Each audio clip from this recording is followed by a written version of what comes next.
Welcome to the countdown. While you wait for the show to begin, try to relax, grab a drink, sit down, and just enjoy the music. Yeah. Ooh, whoa. Don't Christina it out. Okay. A little bit of land goes a long, long way. If you believe fracking is okay, a little bit of land goes a long, long way. Sign the lease, bring the rings today. Everybody say money, money, money, money, money, more money, money, more money, money.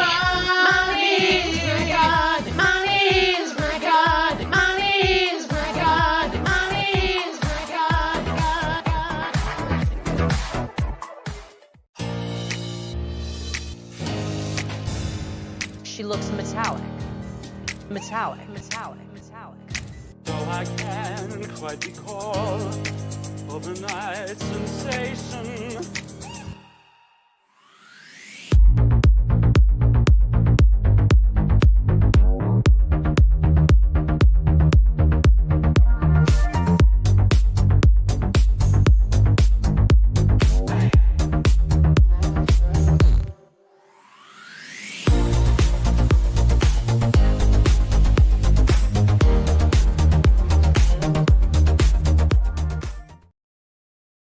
Welcome to the shop. Tonight, episode 13.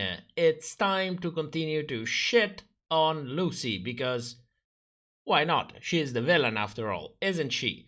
Let's greet the chat. We have Weasel, who always comes first. Living Wonder, Jennifer Molinari, Mr. Person Unknowable, JW5397, Icy, Romance, Mario, Frank Camper, Olga, House of Down Boots, Art House Bonita, Amateur Season, Tai Tai, Tukia, Javier Munoz, Cat in the chat, and everybody else that joined in right now. Thank you so much for coming. Now, if you hear me a little bit strange, it's because Mr. Invisible has the Rona, which of course means I have it too. So there will be some nose blowing tonight. No, I'm not dying, Weasel. Fuck off. Yes, Ty, I will take that coffee enema. Thank you. I heard it's very good for the skin. It makes you, smooth and beautiful. And, why not? Mamaru does it, so why shouldn't I? That's the perfect question. So, as usual, comments at the Chop Live. We don't have super chats. We need 1,000 subs for that. So if you're not subbed, why not? It helps the channel, it helps me, it helps the show, and maybe we can make a couple of bucks out of this, which wouldn't be bad. We could buy tissue with it, or maybe some good energy drinks, which I cannot have anymore. But, I like the idea of having. Sen, I hope your Mr. Invisible get better. He's in the bed. There is like 30 degrees in the bed. It's super hot. Celsius. Not, what do Americans use? Fahrenheit? Fahrenheit, yes. So, are you ready to shit on Loosey? Because that's what we're doing tonight. Well, no, we are talking about people shitting on Loosey. We are not shitting on Loosey. Mario, I hope it helps spreading knowledge like amethyst that is a type of quartz. She's always a type of quartz. Wow, amethyst is a type of quartz? For that, you can touch my boobies. Damien, what is the water everybody's talking about? Is the train still running? Is it lime water, which I don't have because I forgot to buy limes yesterday? And today is Sunday. Yeah. The Gentasy should let loose. Absolutely. Let Loosey alone. And stop doing things during live shows. Did Nina stop? We never knew. We never knew if she stopped. Well, if she likes that gig with Disney, she better control herself a little bit. At least during live shows. Okay, let's go to the review. Where are we? Okay, so we are back in the workroom. Salina has just been eliminated. By the way, thanks Farrowin for the recap of Roscoe's, so that we know that Salina was so upset she actually tore a picture of Loosey in the confessionals, because apparently all of the girls have pictures of other girls during the confessionals in case they don't remember their face or their name, I guess. I don't know, I'm just speculating. And she tore her picture apart. So when Loosey came back to the confessional room and she found her picture tore, she thought it was Mistress. Which I thought it was super gaggy. I couldn't believe it when I read that. That was amazing. Nevertheless, Salina has just been eliminated. We are back in the workroom, and of course, it's time to shit on Loosey. We have a little bit of a throwback to Salina being upset during Untucked, and all of this is prompted by a confessional of Anitra. Of course, Anitra also said that, you know, Salina should have gone on, but never mind, she's going to win this challenge, so we don't pull focus on Anitra. We just concentrate on Loosey. So after this nice introduction, Loosey said that she felt she had a positive critique, and she did. It was not just a feeling. She did get positive critiques. If you remember the episode before, they were super nice during the critiques. What they did was completely throw her under the bus during the liberation, the part that we see now, since, you know, Fake Friends of WeHo doesn't air anymore and we have 1 hour episodes. So we saw that. They didn't see that. So she is 100% right when she said, I had positive critiques. She had. Nevertheless, cue the shady music, cue Sasha, Mistress and Lux bitch facing, only Anitra is missing, cue a confessional of Lux telling us, not again, in quotes. Making, you know, it gives the impression that Loosey is being the delusional one. It's been the fake one, as if we cannot remember what happened the episode before. It's like being a week, but, you know, the audience doesn't remember, so let's change the narrative a little bit. We move on to the sofa, and of course, it's time to shit on Loosey again. We have Mistress saying that she felt everyone did well. Yet, when she says this, she is bitch-facing at Loosey for some reason. We don't know which reason, but she is bitch-facing on Loosey. And that was not a doctored screenshot. That was in there, you know. That was happening right there. So Lux explains how she felt, if you have the nerve to listen to that. Of course, we have a concert of shady noises. Of course, we have Loosey bitch-facing and Lux saying that she said what she said in a way that was not meant to be disrespectful or demeaning. And can I tell you something? First, I give you the premise. I watched this last couple of episodes with very, very negative feelings toward these two people, because at this point, it's not just throwing a little bit of shade, it's not just stirring the pot a little bit, it's not just giving good television. These two people are gaslighting a third person. And there is not much editing that can cover that up. They can try to make it look as quirky and fun and shady and whatever it is. That's a word for that. It's called gaslighting, and frankly is revolting. I'm not saying those people are revolting. What they're doing is revolting. So you know that this is how I'm feeling right now. Of course, there is room for growth from everyone. Of course, people can look back and change their mind. All of these good things, they are for sure true. But right now, when I'm seeing this that's been filmed 8 months ago, I feel revolted. With this said, these are two people. So let's remember to always keep the things for us. So, she said, Lux said that she didn't mean what she said in any way that would be disrespectful or demeaning. And I agree. I gotta be honest. I do agree. What she said on the runway, the episode before, was very, very well worded, was very, very well thought out. A little bit too much thought out, if you ask me.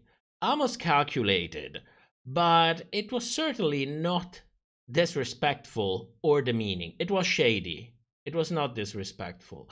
Of course, cue the shady noises, cue Loosey bitch-facing again, cue another confessional of Lux saying that Loosey's drag is generic, whatever it is.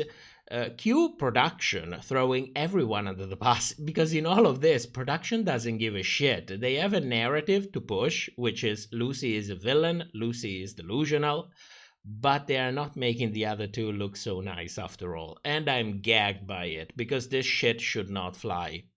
Period. In all of this, to tie it all together, we have a confessional of Loosey. Production lets us see this. The editors let us see this, saying that Lux enjoys her drag when she's helping her.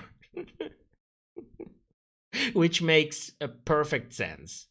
It makes perfect sense. Of course, she continues saying, well, I don't think it's a bad thing that she is so talented at so many different things, which of course in this context comes as if she's completely out of her mind. But looking back, I think she actually is. She can act reasonably well, she can hold a note, she can do comedy, she can pick up choreo and execute it pretty well. She pick up choreo quickly and execute it pretty well. So personally, I think she's one of the most well-rounded in the bunch in there, next to Madonna. So that's my opinion on it. Of course, we have, again, Lux bitch-facing. We have a confessional of Mistress telling us that Loosey is holding back. Please listen to this. Loosey is holding back, I'm quoting, Loosey is holding back a temper tantrum, and I hope it comes out. I hope she shows her real self. End quote. Translation: her real self is a childish person who has tantrums. That's the message that she is conveying, and that's 100% intentional. There is no cut and paste in there. It's a whole sequence that goes on all together. Hey, I'm Mistress. I'm going to give you the narrative. This person is a child that's having a temper tantrum inside, and I hope it comes out. So, that's what we are getting. And we're going back to Loosey in a moment. Of course, I also wanted to make a video on this. I'm not sure if I really want to do it. I'm not in the business of trying to bring down other people, but I also would like to call all of this bullshit out in a good video with all of the snippets of videos in there to show exactly what I mean, to show exactly how the editing goes, and to also show that these two people are basically playing the game. And for the first time, we have two people playing the game, playing it badly, because it shows, and production not really picking up on that. They are not portrayed as typical villains. Remember the hallmarks of typical villains, which is fake reaction shots, doctor sentences, production trying to gaslight the queens during the critiques, in the way they are judged. We see nothing of this to Lux and Mistress. If anything, we saw it for Loosey. We don't see for them. So they are kind of a special case. However, at this point, I am a little bit conflicted about this, because I don't like what's happening at all. I would like to talk about it. I don't want it to come off as, shitting on people. So, I don't know. We'll see how I feel tomorrow. Maybe I'll get a fever tomorrow and it goes how it goes. So, it's like 5 minutes in, and this is what we are going to get this episode. If you had any doubt that Loosey was going to stay in the competition, this is your moment to realize that she's going to be eliminated, period. She's going to be eliminated badly, and at this point, it would have been better if she was eliminated like 5 episodes ago. At least she would still have patience. At least she would still get out feeling it was a nice experience. And at least she wouldn't be portrayed as somebody that she's not. Let's go a little bit to the messages. Where are we? Damien, what is the lime water everybody's talking about? Oh, I read this one. Santiago, Anitra isn't mentioned on saying Salina's name because she initially didn't want to say any name until production Ru forced her to say a name. So she settled on Salina. Yeah, independently of the reason, when you have, when the core of the narrative is that people wanted Salina to go home. If you just show me one person and concentrate on that person, it's quite convenient. Tukia, I really miss Amethyst, which is type of quartz, by the way. She is, and she will always be. So, oh, and since we're talking about Amethyst, imagine if we had Amethyst in there instead of Lux. That would be probably amazing. Moving on, it's a new day in the workroom, and we have a mini challenge. The mini challenge is spill the tea. Nothing really interesting happens in here, apart from the fact that Norvina is there and she looks amazing as usual. And also she gives a pretty sensible advice that if you can't love yourself, just use her concealer, because why not? You gotta push a product after all. So Loosey wins the mini challenge. And please notice, we have a confessional of Mistress saying, "Oh no." I don't know if it was in context or out of context, but from a narrative perspective, the fact that Loosey is given the power, since she won, Loosey is given the power to actually pair the queens. Oh, I forgot to make the premise, sorry. To actually pair the queens during the makeover challenge.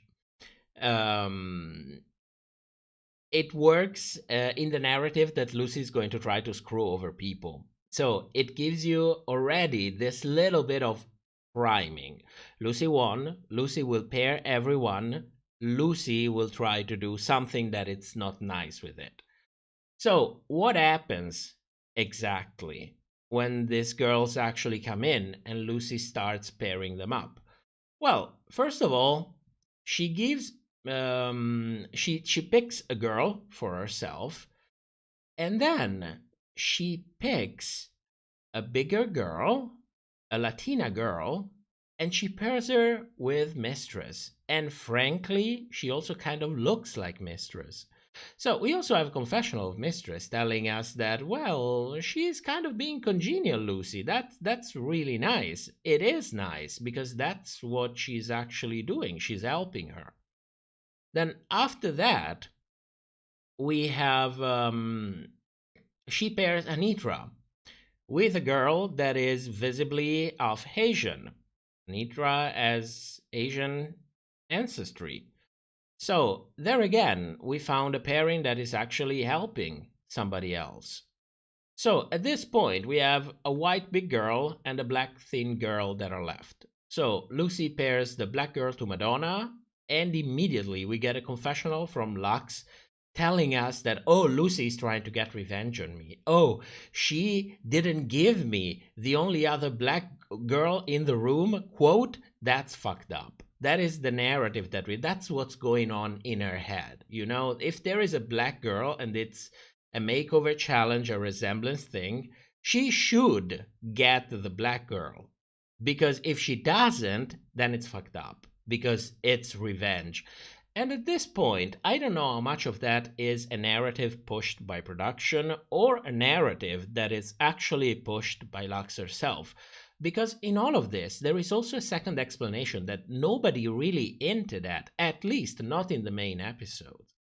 Because think about it, you have two girls left in there that do not really pair up particularly nicely in a way. Because it's impossible to use the two girls left to pair both of them nicely to the queens that are left. So, I think personally that she was trying to help Sasha by size matching her with a queen. And she didn't give a shit about Lux. So she said, okay, you get whatever it's left. And that's it. So, you have a queen in there that already made two choices trying to help someone. What do you think she's going to do with her third choice? She's going to try to help somebody that she likes. why not? And whoever is left, and that's not a problem. What's the problem with that? That's not fucked up. That's not being shady. That's liking somebody more than somebody else. And also, I would like to add something. There is a difference between avoiding helping someone and outright trying to sabotage someone. One is a form of passive resistance. The other one is being a piece of shit of a person. So, at this point, I am like, if she wants to do passive resistance, that's the nicest thing that she could do. And I don't know if you noticed, but in Untucked, Loosey actually confirmed all of this. She said something to the lines of, why should I help you when you are the one who insulted my drag, who said my drag is generic? Why should I help you? You know, which is a way of saying, well, I'm not going to go out of my way to actively do something to you, but if I have a choice not to help you, I'm not going to help you. You're not friendly. And she's not. So this is really the nicest thing that somebody could do when someone else is trying to fuck them over. Passive resistance. So, but of course, the narrative is something else. The narrative is that she's a shady person. She is trying to sabotage poor Lux because she is so young and she is so talented, yet somehow she manages to be so expert in gaslighting people. I know it's a competition. I know that when you are there, you think different, you feel different. It's almost as if you are a different person. That's because you live in a different environment. And for a month, you're basically on your own, in your head, filming in front of a camera, not being able to know what's going to happen after that. And all of these things that at this point we know very well. So I'm not taking it so personal toward everyone. I know that it's a crazy environment and people do crazy things.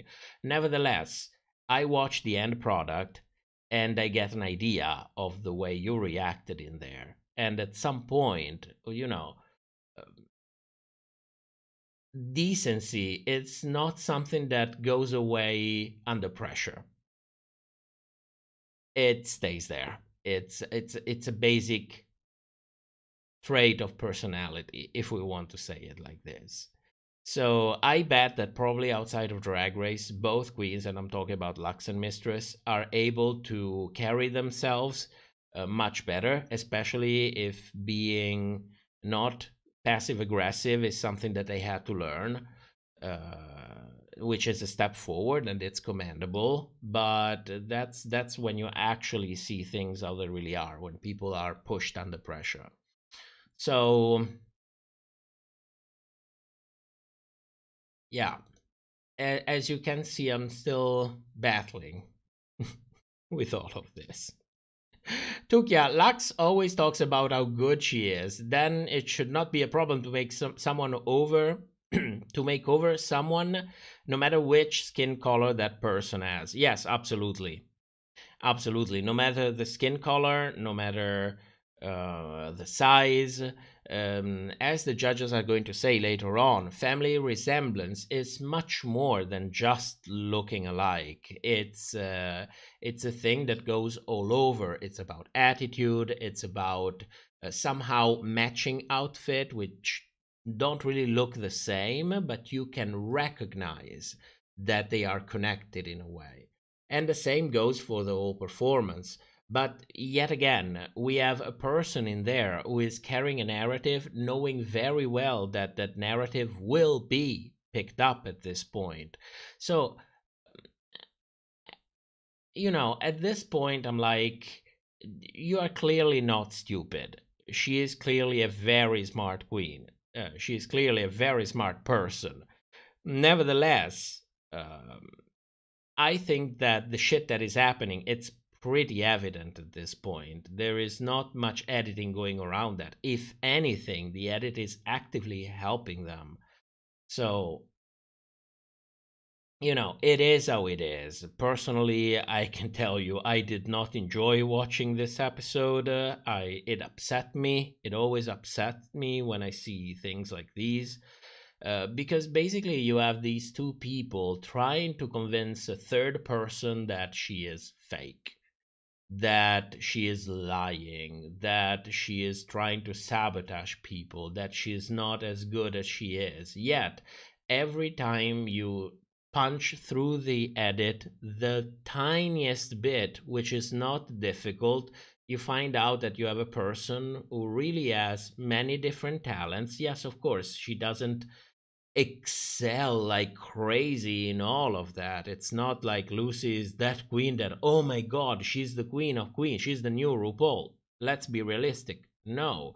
But she's versatile in many different things, and frankly, she's a very well-rounded queen. She did very good in challenges that she shouldn't won, and she wasn't given a win. She has been generally pretty nice to everyone. And one of the things that I'd like to say, and that I said before, when we had this kind of editing, and we had it with Jan during All Stars, to me, Loosey looks like a person who is not fake. More like a person who is holding back. And there are 1,000,001 reasons to hold back. However you feel comfortable in presenting yourself, that is the way that you are allowed to present yourself. You don't have to be truthful 100%. There is a difference between lying and between not saying anything. And I would add, there is a big difference. One is trying to actively deceive the people who are in the room or on the other side of the camera or on the other side of the screen. The other person just doesn't want to show herself, and you can have 1,000,001 reasons not wanting to do that. And I think that one of the basic traits of decency is the ability to recognize it and respect this, because to me personally, it reminds me of a time in which I was closeted and people, well, one person really tried to out me all of the time because, well, there is nothing to be ashamed of. Well, that it's perfectly normal. Yes, I get it. But I'm not comfortable. And I think this is a very much the same situation. If you're not comfortable in showing yourself too much in front of the cameras, independently of the reason, you can have many different ones. You can be afraid of the way you will be portrayed. Maybe you are just shy. Maybe whatever it is. That's your thing. You should not be forced to show yourself 100% of the time. And this is the narrative that's been pushed. If you don't do that, then you're fake. If you don't do that, then you try to deceive people. If you and there is clearly one person doing this. And you know, it's really upsetting to watch. It's really upsetting to watch. Romance, it's a double standard that they accuse Loosey of being fake for not sharing, but say nothing to Anitra, who is quiet. Yeah, because Anitra, in this way, I don't.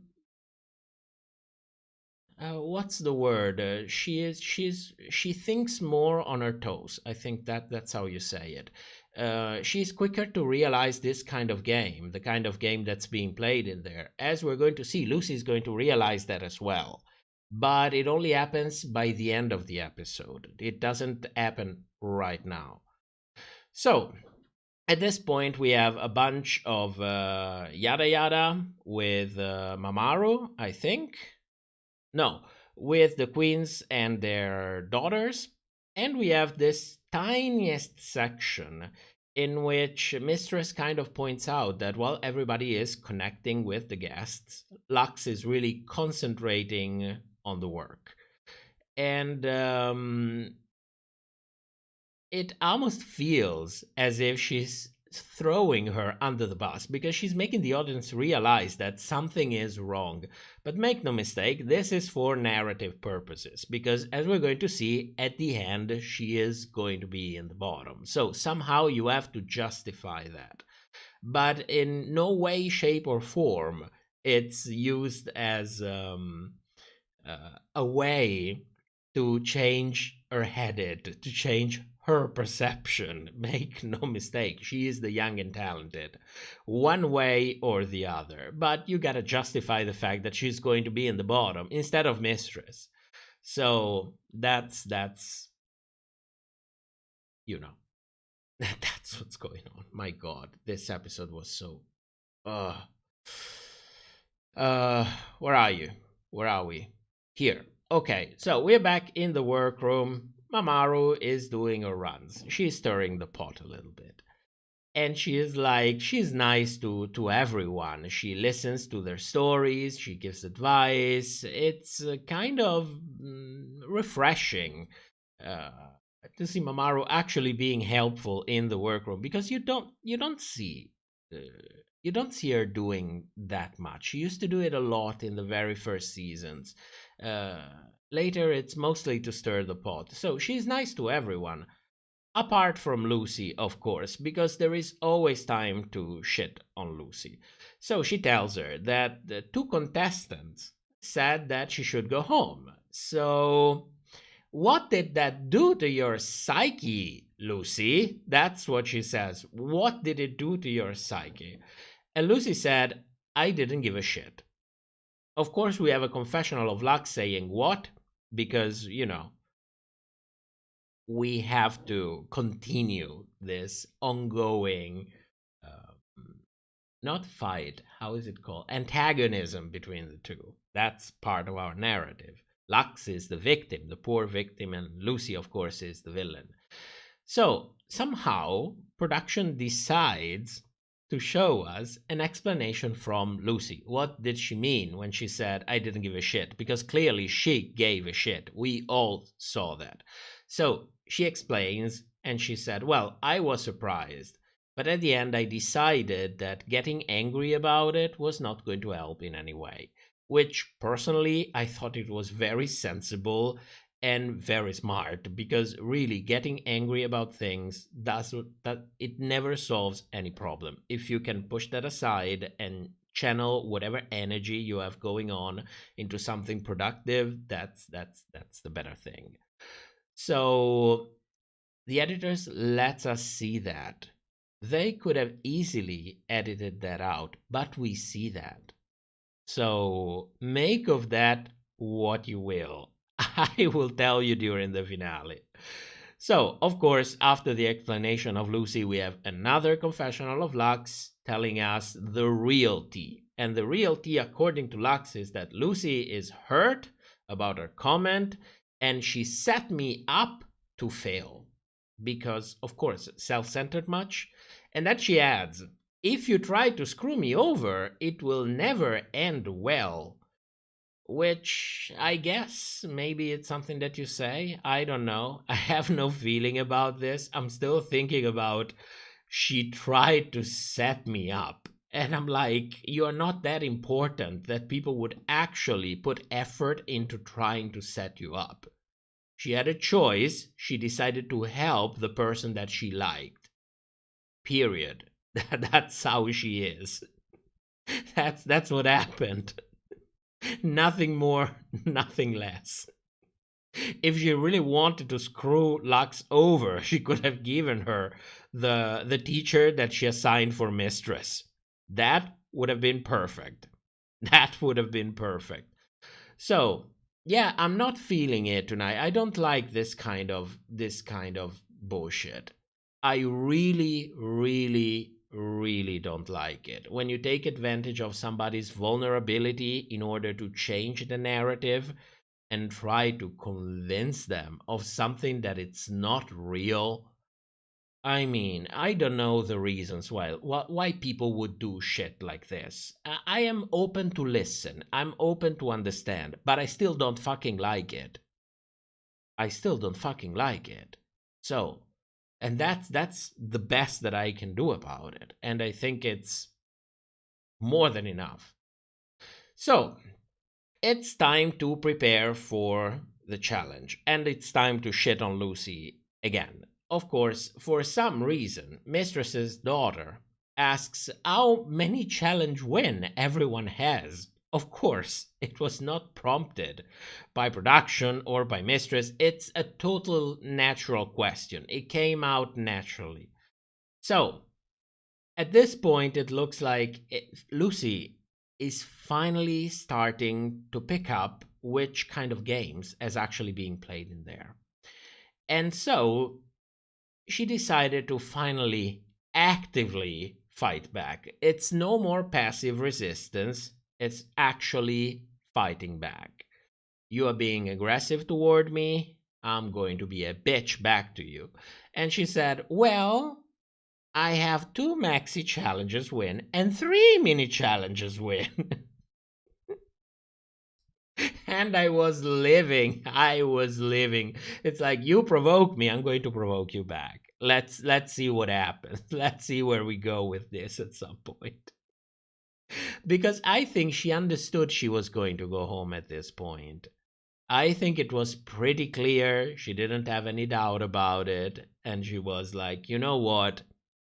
For one last time, just fuck off. Just fuck off. It's enough. First, you try to gaslight me. Then you are being passive aggressive. Then you provoke me. Then you chit chat with somebody else and try to make it look as if something that never happened actually happened, or something that happened never really happened. You know what? Fuck off. That's the meaning that I give to that answer, because she puts emphasis on that. She's like, I have 2 maxi and 3 mini challenges win. That was amazing. I was living. Chat. My God, chat tonight, it's crazy. Cat in the chat. If you think of Lucy's workplace, sounds like she's accepted, but being nice, yet not a pushover, and keeping to herself is probably how she handles herself. That's the same impression that I have. She looks to me like the kind of queens, like the kind of queen that if she is good in the way she's managing the way she is self-editing herself on the show. So if she can keep her cards very, very close to her chest and manage herself, usually the kind of queens like Loosey, they get a professional edit. And that's how they basically continue the competition. And we know what happens with those kind of edits. They always ask to open up more, to talk more, to not be so shy, and blah, blah, blah, and blah, blah, blah. If this kind of queens actually opens up a little bit more and tries to be there a little bit more, she's out there a little bit more, then she opens herself to other kinds of edit. In the case of Loosey, a villain edit. So I think it's interesting to see the different routes that she could have taken on Drag Race based on the people that she had around, because most of what we see of Loosey is a reaction to what people are trying to extract from the outside. What if those people weren't there? SimZGB, when she said Psyche, it was such obvious how much they're pushing a storyline. It was so funny. Yeah, Mamoru doesn't give a shit at this point. She's like, Loosey, we are gaslighting you. Tell me, Loosey, how is your psyche? How are you holding up? Do you want a Xanax? Cat in the chat, seems she approached being on Drag Race the same. Oh, to the comment before, yes. Archangel, I really did not like how Lux came across in this episode, especially because it seemed as if she did not want to be paired with that teacher. What would that teacher think of that? Well, I don't know exactly the dynamics between the two, because we didn't see much of that. Part it's because, of course, it was the narrative. So I'm not going to dismiss the idea that at some point they actually did connect and they actually found a common ground. Of course, it's a possibility, but you know, if you have no reason to not think the best, you should actually think the best. That's how I take it. Oh my God, tonight is crazy. Sorry, I'm not here. I'm somewhere else. I'm really somewhere else. Let's go to the runway. Now, for the runway, first of all, I don't know if you noticed, but Michelle actually was showing her chest, which I thought it was really nice. Since, she removed her implants, we don't really see much of Michelle's chest anymore. So the fact that she actually shows it and doesn't have a problem with it, I think it's a very, very good message to send out there, because we have women with small breasts. If they have the possibility, they always at least once consider getting surgery. And if they are anywhere in the entertainment industry and they actually have the means to do it, they will probably get surgeries. As you know, breast implants are not forever. They are not diamonds. Thankfully, imagine that. So at some point you have to have surgery again to remove them. It's something that usually people don't really take into account. Any kind of body modification that you do for cosmetic purposes has some sort of downside to that. So the fact that we see this road that Michelle has been taking during the years and she's comfortable in her skin, I think it's a very good thing. I don't think many really picked up on that, but sometimes what I like about this show, that sometimes out of the blue they have these little gems that are meant to be there to be noticed only from the people who want to notice. They are not in your face, they are just little pearls left in there to be found. That was really nice. That I appreciated. So, talking about the runway, I thought that Madonna did good. I thought that Loosey did good. I thought that Mistress was just okay, mostly because the dress was just a piece of fabric. The dress was a piece of fabric. And her daughter's eyebrows were a crime against humanity. I don't know if you look at those eyebrows, they were terrible. I saw Mistress using stencil for drawing her own eyebrows. I don't know if she has a problem drawing eyebrows in general. I don't know what's the deal with that. I thought the makeup was kind of rough around the edges. Also, the performance, they were basically walking. There was not much choreographed in there. They were taking it really slow. Yet, for some reason, it works, at least according to the judges. But we're going to get to the critiques in a moment. All in all, I thought she didn't do necessarily bad, but she did do worse than Madonna and Loosey. Talking about looks, her daughter looks like Jennifer Coolidge. I gotta give you that. I was gagged when I saw the daughter. I was like, okay, they are going to put Lux in the bottom. But, and I don't like Lux, and I don't like what Lux is doing, but only because she brought Jennifer Coolidge on stage. Maybe we can have a non-elimination episode. Maybe we can have everybody safe. Let's lip sync for the win. Since, we gotta have that extra episode one way or the other. So I was like, okay. The goddess is there. Jennifer Coolidge is there. You get a pass. You get a free pass. So, I appreciated that. But in all honesty, that was the only good part. The dresses were very, very basic. Compared to Madonna and Loosey, there was no comparison. I don't think she was as bad as Mistress. But the padding of Jennifer Coolidge was also kind of off. If you take a look at the runway, you notice that, since it comes to the tiniest details, according to the hilarious Ross Matthews, I think it should have been at least mentioned. And at the end, I thought Anitra did good as well. So for me, anyone between Madonna, Loosey, and Anitra could have easily won this challenge. The obvious bottom were Mistress and Lux for me. But of course, they were never going to be both in the bottom because both of them are in the top 4. And we have been knowing that since Malaysia was sent home, and they have been knowing that since Malaysia was sent home.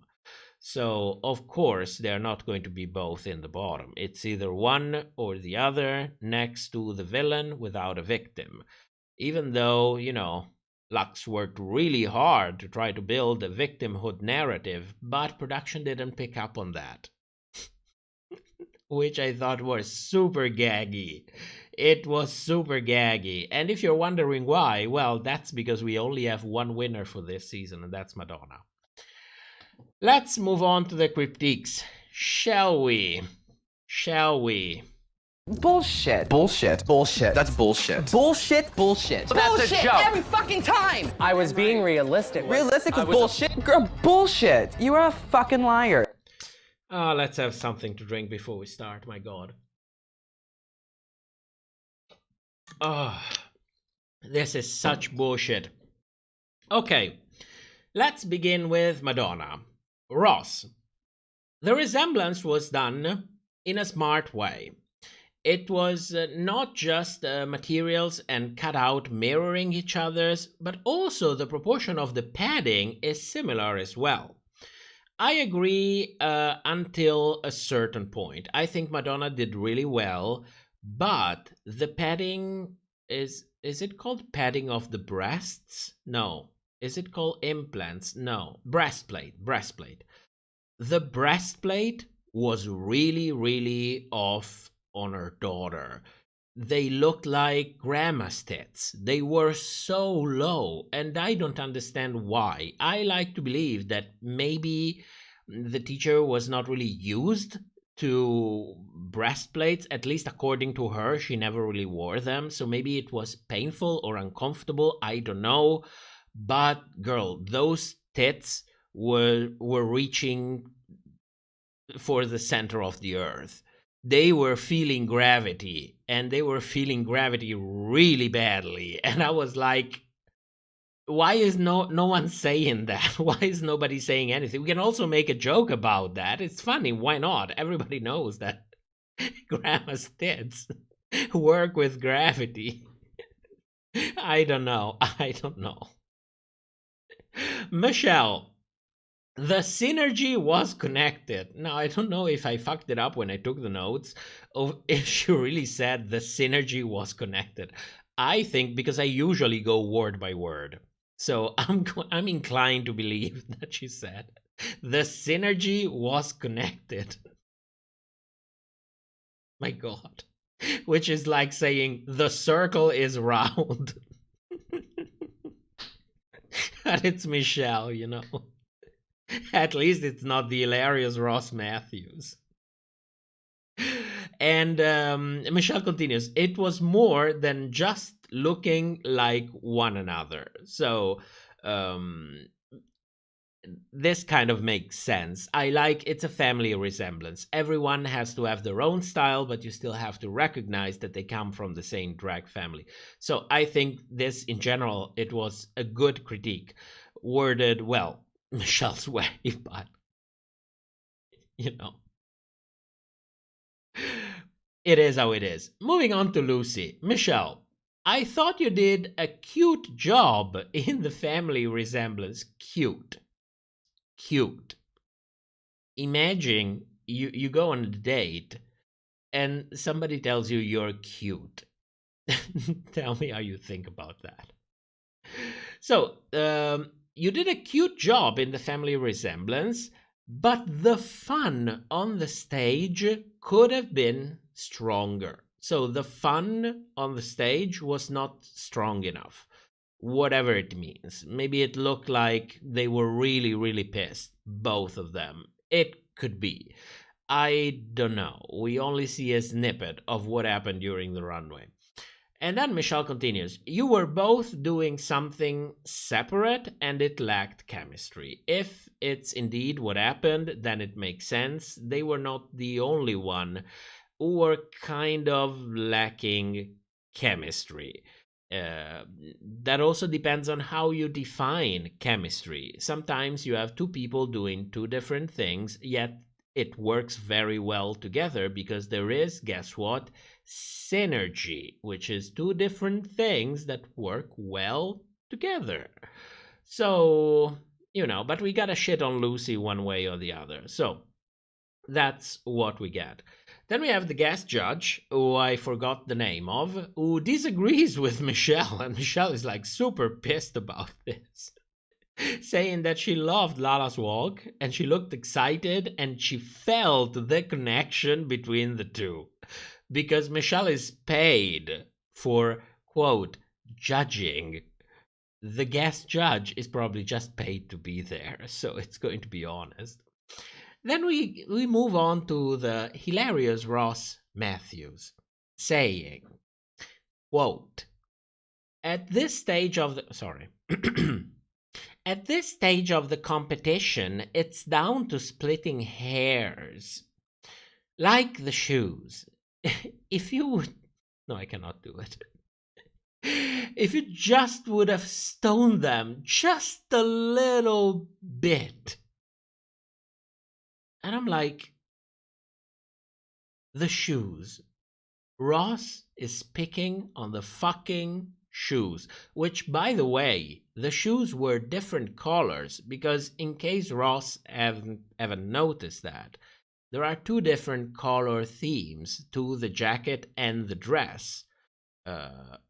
One jacket is matching the dress of the other queen, and the opposite way too. The same goes for the shoes. There's a reason why one is wearing red shoes and the other one is wearing stoned white shoes. That's part of the outfit. But according to Ross, they should have been stoned a little bit, because at this point of this competition, it's really to splitting hair, but only if you gotta be in the bottom. If not, we can kind of give you a pass. And then RuPaul. Loosey, is there anything you wanted to do but you didn't have time to do? And at this point, Loosey she finally got it. It's an eureka moment for Loosey. And she decided to just fuck it. Just fuck it. So in a very pointed tone, she said that I really would have liked to stone the shoes. I think it would have brought the whole thing together. The fucking shoes. I mean, look at them. Look at this runway. How can you put Loosey in the bottom? How can you put Loosey in the bottom? You have Mistress and Lux right there, judging the quality of the dress, judging the quality of the makeup, judging the family resemblance. Loosey is a mile in front of these two, and she's going to have to be put in the bottom. So we are picking on the fucking shoes, because even though they went with the outfit, we forget about that. We need to put stones on both. It's like going to Mistress and say, yeah, I'm sorry, but you should have wore a little bit of black, because otherwise I don't see the family resemblance with your daughter. This is so annoying. This is so annoying. And during the liberation, Ross continues, and he says that his issue with Loosey was the details. The details were not cured, and the shoes should be burned. Those shoes should be burned. That's Ross for you, the hilarious Ross Matthews for you. Moving on to Mistress. Michelle, you two were a joy to watch. You had chemistry, you had connection, you had choreography. I would also add that both of them were conveniently slow on the main stage. You might say it's a smart choice because you're just, walking the runway and presenting a dress. And I would agree with that. But at this point of the competition, it's really about splitting hair. So you really should deliver a performance. But of course, none of this has been said. And then the hilarious Ross Matthew. My favorite part is how you left.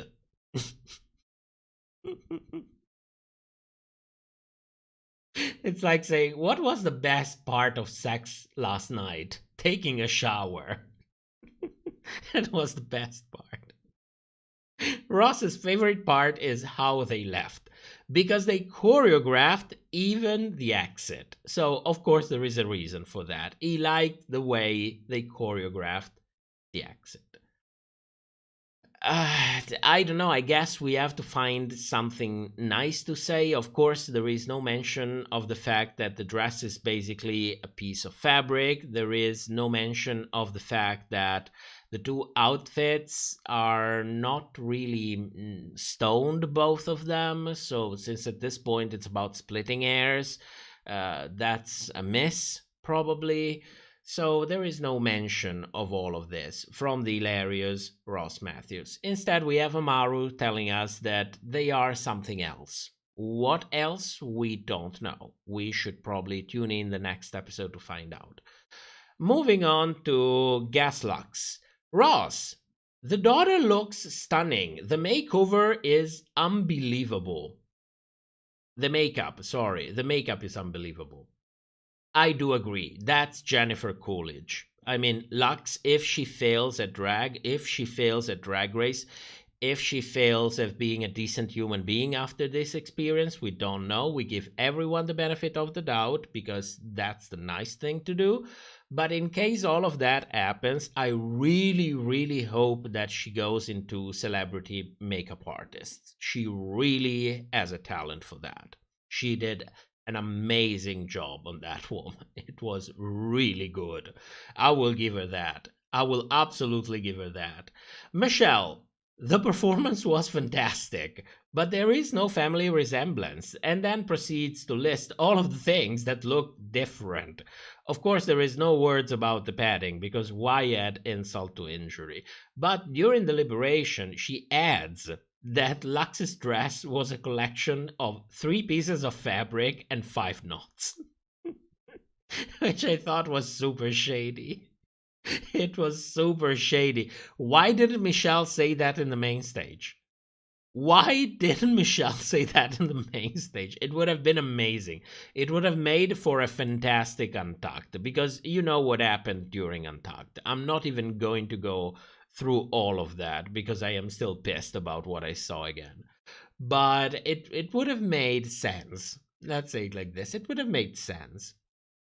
Sim says, I'm sad that Selena apologized to Ross during Roscoe's because she was right, although it was harsh. I didn't watch that Roscoe's. I have Faroin that does the recap, since, you know, the queens that you see on Roscoe's 9 times out of 10 are going to be eliminated the episode after, so I stopped supporting by watching because I really don't like that. But I heard that. I cannot quote directly. I should probably go back and watch it. But yes, I mean, Ross and all of the judges, including Michelle, including Mamaru, they have a job to do. They have to push narratives. We all know this. The point is, do you actually put effort into trying to encourage the person on the other side and also be realistic in a way that the queen can actually use whatever you're saying as a point to grow from? So, are you critiquing with the idea of providing feedback and being helpful while also pushing storylines? Or are you just a lazy person trying to grab the check and spitting whatever comes through your mouth? And that's basically what Ross is doing. He is not even trying anymore. Michelle is. She can be shady, yes, she can. She's pushing narrative, of course she is. She's paid for that. But you can see that there is still a part of Michelle that genuinely cares. And as far as I know, outside of the show, she is more than a decent person to all of those performers. And I think it shows in the show that she actually cares. Ross really doesn't give a shit.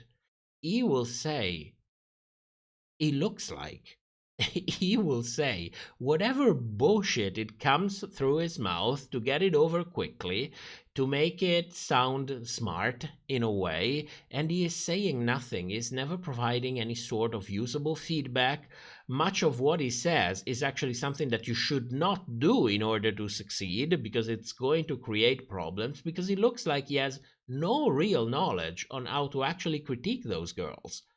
For some reason, he is there, and he provides his well thought out feedback, which is really critiques, and grabs his check and goes back home to his husband and his dog.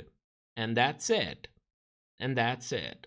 So, no, I do not enjoy Ross, and I enjoy Queens actually putting him in his place. Because if you gotta earn that big check, maybe you should work a little bit for it. And part of your job is not look like a dick to other people, especially when you work with your own image. Just saying. Moving on to Anitra, last one. Ross loves it. The family resemblance is a no-brainer. Talking about quality critiques. The family resemblance is a no-brainer. I would like, what inspires you into thinking that it's a no-brainer? What exactly do you like about the family resemblance? What is that? Is it the outfit? Is it the makeup? Is it the hair? What's the difference between a family resemblance that is based on looking exactly the same and one that is based on connection while maintaining different personalities? We don't know none of this because Ross is too busy picking up his check and go back home to his husband and his dog. So she tells us that one leg is everything. We don't know what's about the leg. We don't know if it's the leg that's shown, if it's the leg that's covered up, if it's Anitra's leg, if it's her daughter's leg. We don't know. We just know that one leg is everything. For some reason. I hope it's not going to be any reference to those videos that usually feature one of something and two of something else. And if you pick up the reference, good for you. Please don't spread it in the chat. We don't need that. People just told me that they received notifications for this live stream. So do not elaborate in the comments. Please do not do that. If you got it, you got it. Good for you. And then Ross continues with quality critique, telling us that it's super elevated. It's super elevated. This is my level of English. This is my level of English. It's super elevated, whatever it means. And he loved the harm foreskin, because everybody loves foreskin. Should I say foreskin? Probably I should not.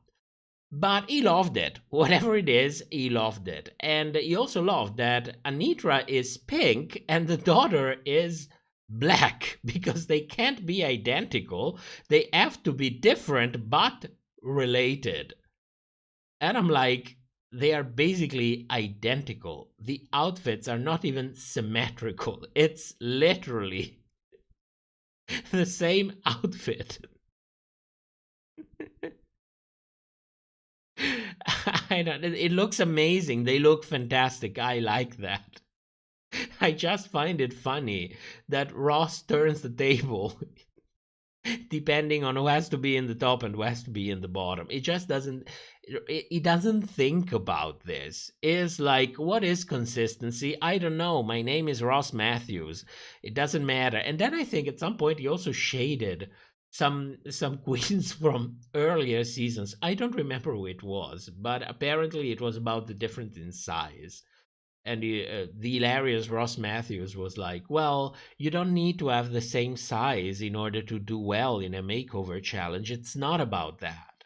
Until it's exactly about that. But, you know, it's Ross. So let's give him the check so that he can go back home to his husband and his dog.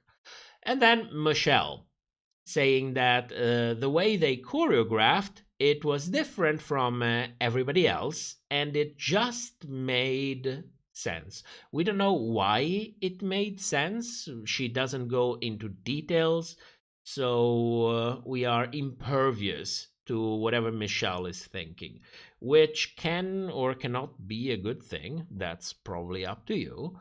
I think at this point it's a good thing, because I'm really fed up. I'm watching this episode hoping that it's going to end soon, because I literally had enough.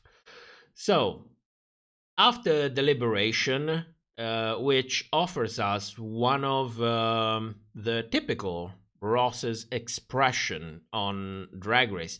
In this case is Ross confirming that Madonna did amazing. Look at that calculated face. I don't know if any of you watched that. there was a mini series based on a book by Stephen King. It was called The Stand. And there is a character that he is taking an evil path, let's say it like this. And he's trying to portray himself as if he is a nice person. So he trains to actually smile convincingly in the mirror. I don't know why that scene specifically stuck with me so much, but he actually trains to smile. Now, look at Ross's expression. That looks like an expression that you actually trained in front of the mirror to actually portray it like that. Look how exaggerated it is. Look at the smirk only on a side of the face, the raising of the eyebrows, the looking back, the head a little bit inclined. And I'm like, the hilarious Ross Matthews trained. You know, where we have these amazing expressions of Ross. We have the empathetic expression, the confirming expression. This is a talented man. This is clearly a very talented man. And he deserves his check. Because after all, at some point he has to go back home to his dog and his husband. So, I thought it was interesting. By the end of this, we have Anitra who wins. I do not necessarily disagree with that. I am okay with it. I thought that she, Madonna, and Loosey did amazing. So if any of the three would win, I was happy with it. They chose Anitra, and that's fine. Madonna is safe, and Mistress is also safe, because of course she has to be in the top. She cannot be eliminated. It's Loosey's time to go home. So since we had a little bit of a feud between Loosey and Lux, of course they're going to be in the bottom. Now, talking about the lip sync, I think there's no doubt about the fact that Lux killed this lip sync. Loosey had absolutely zero chances of surviving this. Nevertheless, even though I did enjoy Lux's performance, I did not like that she stepped in front of Loosey multiple times. I counted at least 4. She is not the first one to do this during the season. A couple of other queens did it, and I criticized both of them. I think it's very, very cheap. Especially when you are clearly the winner. You know that you can deliver a song better. You know that your style vibes much more with the song. You basically have it in the bag. So I think it's very necessary and very cheap to try to block somebody's from showing and showcasing their performances to the judges and the cameras. But you know, at this point, frankly, I was not expecting anything different. So the lip sync, when the lip sync was over, Loosey was sent home, and I was like, it's finally over. She is finally free. And we are finally free to watch the last episode, not watching Mistress and Lux trying to gaslight the weakest person in the room. Thankfully, tune in next episode because Anitra is still there and somebody has to go home, according to production. According to me, we're probably going to have a top 4 and a non-elimination episode. And all in one, you also got your prediction. Isn't this amazing? That's fantastic. So, sorry if my tone has been very pointed tonight. I'm very, very upset. I'm also having the beginning of a fever, so I'm not at all out there. I'm usually way more contained, way more political, way more polite in the things that I think and the things that I feel. But you know, I have a personal reason to not like this kind of behavior. And I know that not everybody will agree with it, but at the end of the day, it's not that much about agreeing or disagreeing or convincing someone or be convinced by someone. It's about putting an idea out there and exchanging an opinion. That's as good as it gets, and it's good enough for me. Caleb, if they actually do an elimination next episode, who do you think would go? I would say Anitra, because it would make much more sense from a shock value perspective, and also because You cannot eliminate Sasha because she's the winner of the season. You cannot eliminate the last black girl left in the competition. And you cannot eliminate the last big girl left in the competition. So from a pure marketing perspective, I think it's going to be Anitra. If you are asking me from the point of view of audience reception, at this point, probably Lux would go home. But then again, I don't think anyone will go home. And the next episode, it's going to be the actual missing episode that we're missing in the season. So this season, again, we had an episode order of a total of 16, which was managed by having actually 16 queens, and also adding one last episode with the alleged top 3, which is probably going to be a non-elimination episode with our top 4. I don't think they would be, especially after what happened last year, as foolish to actually have a top 3 with basically 2 villains in there. 2 perceived villains in there, not portrayed, perceived. So, let's take 5 minutes, then we go to our Kiki time, and if you have any questions or something that I missed during the review, please feel free to ask. I will be here for at least 1 more hour, then I probably need to go to bed. I'm starting to go already. So let's shake it up, and I'll see you back in 5 minutes.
And we are back. Shake it up, lip sync when? Well, soon. If we organize properly, if you know what I mean. Soon. Why not? We can have what's the name of your wig? I forgot. I cannot recall it. I'm sorry. Jason, do you think they will have a reunion this year? I would love to see this cast getting back together to talk about the season. I think they will.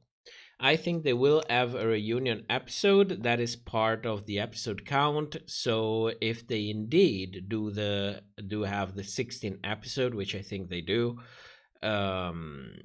we will have a reunion. Also, I think that the reunion is actually something that production does not only for adding one additional episode, but also because the core of the fandom, at least this is the feeling that I have, appreciates the reunion itself much more than the final episode. The final episode is all about seeing who wins, but is the actual reunion that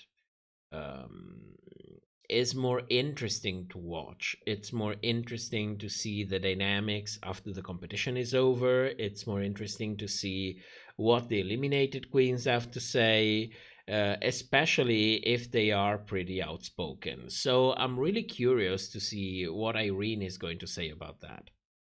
Weasel, Stephanie, yes, maybe Stephanie can lip sync. Why not? Did you know that the 24th of March is International Stephanie Day? Is it real? Is it bullshit?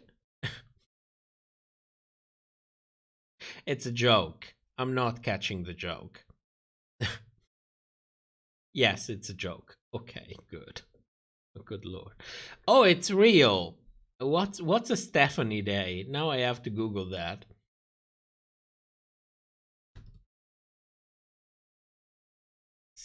Stephanie Day.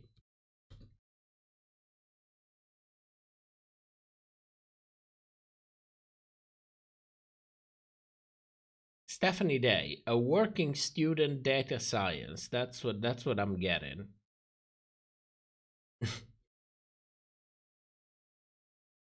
Stephanie Day is a dancer, performer, dance pedagogue, and communicator based in Berlin. Okay, nice to know. That's everything that I'm finding out about Stephanie. Nothing more, nothing less. Oh, good lord. This season was kind of meh, wasn't it? I did not enjoy it. Did not enjoy it at all. Too many queens, episodes edited however it happened, an elimination order that made very little sense. Bullshit over bullshit over bullshit. I don't know. Is Drag Race US salvageable? That's what I'm starting to think. If it's actually salvageable. Because it looks like they're digging a hole every season. Looks like they are trying to somehow course correct on some things, but the real problem for me is the elimination order. They clearly have an elimination order, and then they have to pull the worst bullshit to actually follow it. That's the real problem for me. I don't really mind the queens producing themselves. That's part of the job. That's what you have to do. And, you know, one way or the other, you are still in front of the camera for like 16 hours a day. So either you're really, really disciplined or we are going to see you. We are going to see you. So I really don't mind that. But I think the part that it's bothering me the most is that Drag Race is framed as a competition. So there is this expectation that the one who are doing good will be rewarded, and the ones who are doing bad, they will go home. And this is literally the core part of Drag Race, that it's a competition. So the moment you create all of these fake narratives, all of these fake critiques to actually tell the audience an opposite story of what is actually on screen. You are really making people want to tune out because it makes no sense. I think people can tolerate a lot. If the show has a heart, they can get over bad production, they can get over, shitty challenges, they can get over sound mixing if it's done, in the last 5 minutes. You can get over a lot if the show has a heart, if the show actually drags you in while you watch it. But the moment it stops making sense, the moment you see a person doing so and so and she wins, a person doing very well and going home, a person doing very bad and being safe, the moment you see these kind of things, it takes you out of the experience, doesn't it? At least this is what happening to me. I'm not feeling this season of Drag Race at all. I'm actually, I don't know. I'm not feeling it. I'm really not feeling it.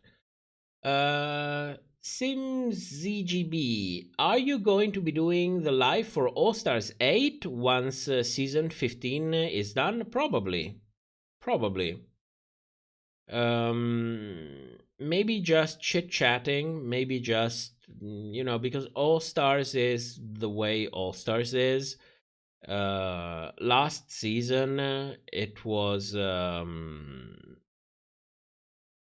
not interesting, let's say it like this. And there were other things going on. Probably yes, unless I change my mind for some reason, unless I get pissed about it, unless I start doing other things. At least we will still have the live streams, and I can give you my opinions on the episodes. I'm really curious to see who is going to be in there. I really hope that we get some of the queens from the very, very early seasons, like seasons 1 through 6. I'm not talking about season 7. Season 7, we will never get some of the queens from season 7. I gave up on that. But those are the queens that I'm the most attached to. Those are the seasons that I am most attached to. So I hope that we get more queens from those seasons. Mario, this season is a lot, but it kind of also proves more and more that Drag Race turns into trash TV. Well, I thought it always was trash TV in a way, but it was good trash TV. It didn't take itself too seriously. It was fun. It was stupid. It was, that kind of inoffensive trash television that you watch knowing exactly what you're getting. I think the real problem is when you get bullshit masquerading as something serious. That's the real problem. It's not the bullshit itself. It's that it's masquerading as something serious, something with real consequences, and it has real consequences. So that's the real problem for me. I mean, at the end of the day, you can be trash TV, but you gotta be entertaining, and you don't have to try to bullshit me. Girly, in my Fantasy, the top 4 deserving of All-Star 7 were Jinx, Raja, Jada, and the Vivienne. Yes. Oh my god, yes. Yes. But also, let me add something. They all did pretty amazing. And Trinity really, really knows how to play the Drag Race game to a T. She is amazing at Drag Race. She is perfect for the competition. I thought that from many different point of view, and you know how I feel about Jada, and you know how I feel about Jinx. I kind of think that she did the best. I have to say it. She's really, really good at Drag Race. Period. Now, narratives are something else, and what happens outside is something else, but I think she really has the Drag Race game down to a T. I think that probably we're going to see Trinity again, maybe in one of those versus the world kind of productions. I heard that we're going to get another UK versus the world, which I'm not going to watch because maybe I'll give it a chance. I'll watch one episode and I'll tell you what I think about it. But based on what happened last year, I'm like, no, I'm not going to watch that. Sapaya, do you think season 10 was better than season 15? Yes. Season 10 was not as bad as season 11, but season 15 is really, really, really bad at this point. Mostly because of what I'm seeing on screen. I don't mind seeing people fighting as long as they don't get physically aggressive or they don't really start to, actually fight, like ready to become physically aggressive. So I generally don't mind. I like that, we get a little bit of drama. I like people being catty. I like the fun of it. I don't have a problem with it. When it starts to cross a certain line, like when you're actively trying to make someone uncomfortable, that's when I'm starting to get a problem. I remember I had the same feeling when I was watching season 2 and seeing how much Raven was picking on Tatiana. That was very, very similar. But first of all, season 2 was very, very early on. We didn't have as much social media like we had today. It didn't have such an impact like it has today. And most of all, Raven was mostly on her own, doing something that everybody else was doing in reality television. And she was mostly unfiltered. Narratives were not a thing. Representation spots were not a thing. So, looking back, yes, I felt the same way, but right now it's two very different beasts, if you know what I mean. Like, these girls on season 15, they know exactly what they're doing. They know exactly what narratives are. They know exactly how editing works. They know exactly that representation spots are in place. They are fully aware of what's going on, yet they're still deciding to act a certain way. So, no, this whole thing, to me, this was not a good season to begin with, and this whole thing made it catastrophically bad. It made it catastrophically bad. I'm really waiting for this season to be over so that I will not be exposed to these people for a long time, and I hope they're best for them, but I need a pause from them for at least a couple of years. I'm hoping they will get better if they get invited back for All Stars. Fulani, I heard Jessica Wilde could be on All Stars, and that's all I needed to hear to watch. I hope it's true. I wouldn't be surprised if she is. But yes, I mean, Jessica was the heart of season 2, and I loved season 2. It's my favorite season. So it would be amazing. Yeah. Ella Tai, Trinity was really great because she prepared like Alaska for All Stars. Exactly. She said that she paid someone for her snatch game and roast since All Stars 4. Well, if you don't have a good comedic sense, or if you're not good at comedy, I don't think there's anything wrong into paying someone to write your jokes. As far as we know, sometimes production has been alleged to write jokes for the queens who were not that good during snatch games, or during roasts, or during comedy challenges. So, I mean, at some point, you're already paying someone to make your outfits, and runways are a big thing on Drag Race, even though they're not really taking into account for judging.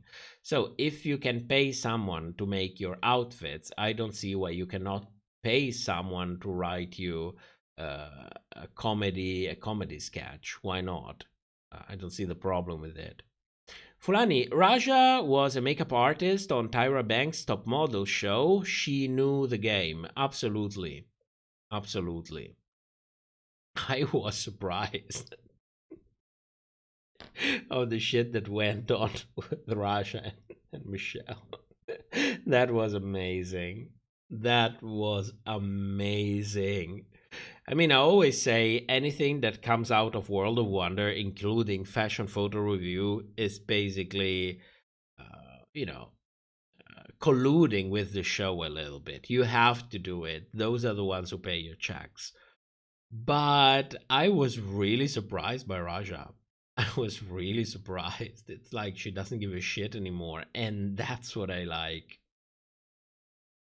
The dreams of a golden child. Oh, Jessica.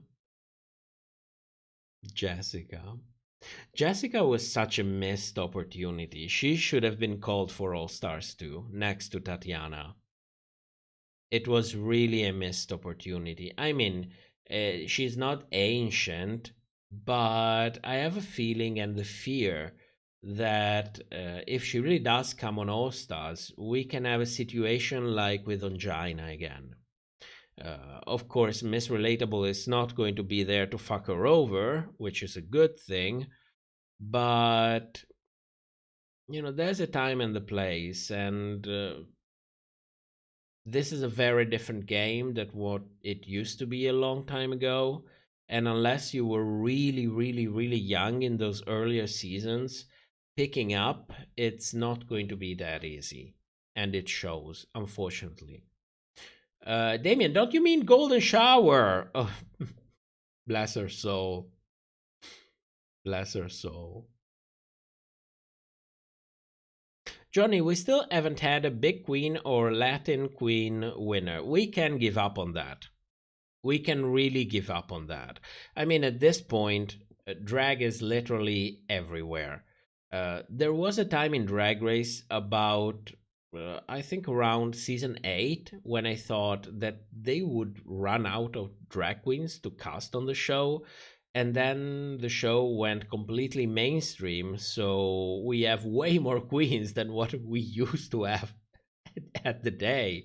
I think that the numbers of the people auditioning for Drag Race have been rising every year.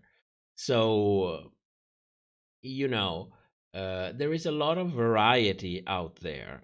If they would really give a fair chance to a Latin queen or a big queen to actually win, I'm sure that there is a sweetheart out there with a lot of maturity and a lot of humanity and a lot of talent that they could cast for being in the finale, in the top 3 or top 4 or whatever it is. They could, but they are not. So I see. I really like all of the queens, but I've had a hard time enjoying all of them in the midst of this drama. I feel like it would have been more enjoyable if one of the twins were there. Yes, it would have been more chaotic. It would have been more chaotic. I mean, if you have to have a young and talented, I would have preferred one of the twins. Yes. Yes, because apart from the fact that they are incredibly produced, or at least they were incredibly produced in the show, they did their job pretty well. I think that they add an endearing quality, which mostly I think comes from the fact that they have a security that goes well beyond Drag Race. For almost every queen that comes on Drag Race is a chance to gain international recognition. But if you already have it, it changes the way you approach the competition. It changes the way you approach your audience, the way you present yourself, the way you produce yourself. So at the end of the day, I think they came off, both of them, as incredibly endearing, and I certainly would have enjoyed one of them much more, since at this point it's not really a competition anymore. It's more like, who do we want to be in the top and how we can find way to justify them being in the top. So since we're down to that, at least let me have a good time. I would have certainly fill the spot of the young and talented with one of the twins and send Lux home. I would have probably enjoyed it more. Even though at times they were annoying, or at least they came off as annoying. I don't know how much of that was real and how much of that was editing. But even though there was that thing, it's still better than whatever Lux has been serving the past couple of episodes and before that as well. But the last couple of episodes became really obvious. So yeah, of course, I will always enjoy someone nicer. Fulani, Bianca Del Rio is literally a Latina, but from New Orleans. Oh yes, of course. What were her origin? I think she said it during the roast. One of her parents was from Honduras. I think when people say Latina queens, I think they mean a Puerto Rican queens. At least that's the first thing that I think about, because we had some Puerto Rican queens in the top 3. We never had a winner from Puerto Rico, which would be a nice recognition, since apparently they are not a state in the United States. They are a territory, I think, which basically means that they have a ton of obligations and basically very little rights for some reason. Nobody knows. Eric, weekly request for you to start watching Drag Race España. Yes, we're not giving up.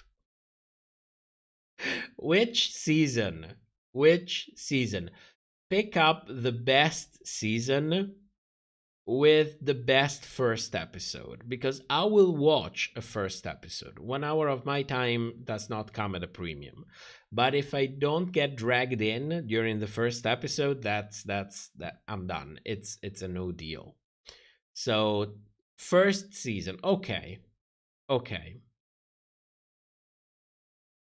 Well, I'm probably going to be in bed the next 3 to 4 days, so I have a lot of free time. I'm going to give it a chance. I promise. And then I will tell you. But if I don't like it, I will not go past that one episode. Cat in the chat, just saying, Dr. Drag Race Zverij has been... I'm sorry, I cannot pronounce that. Has been awesome and will clear season 15 right out of your brain. My God, my brain is mushy. I cannot even read the comments. I'm sorry. What's Zverij? Is that France? Drag Race France? Akito, this is the first top 4 season? This is the first... Oh my God. Sorry. This is the first top 4 since season 8. I think that has been all people of color, one way or the other, yes. Blazing, I made it. Hi! This episode was so hard to watch, yet so boring. Oh, Blazing. Thank you for giving me words. You are right. It was hard to watch and it was boring.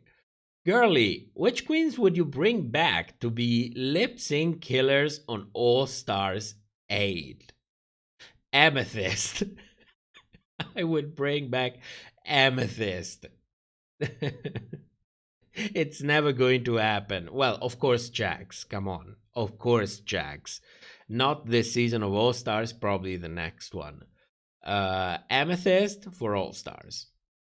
Drag Race Sweden, cat in the chat. Drag Race Sweden. My God, there is so much Drag Race. There is so much Drag Race.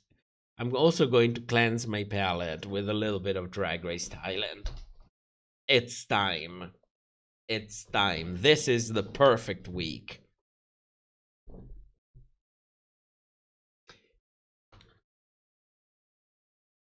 Can we just have Jada Essence all back to being our queen for another year? Well, we have Madonna right there, and she's rightfully going to win. She deserves it. She's the perfect candidate, and considering the political climate, it also sends a very strong political message. So, of course, Sasha is going to win, which is not a bad thing. She is not Jada. She is not Jada. There is only one Jada, and she's the essence of beauty. But, you know, at least we add her. And maybe she will be in one of those versus the world season. Why not? Javier, did you watch Drag Race Italia Season 2? The first was a mess, but the second one improved a lot. No. And I'm not going to watch it. There are so many different iterations out there, and I watched 3 or 4 episodes of the first season, and I was like, no, I'm not here for this. I'm sorry. When there is so much variety out there, I would actually prefer to give a chance to something that I never watched before. Like, I will watch España Season 1 at this point. Kat, you will love Thailand. I loved Season 1. I really, really loved Season 1. It was fantastic. Everything that Drag Race is supposed to be was Drag Race Thailand Season 1. I encourage everyone to check it out. Like, literally check it out. It was so good. Sabaya, Scarlet Envy, Willow, Jada, and Delani?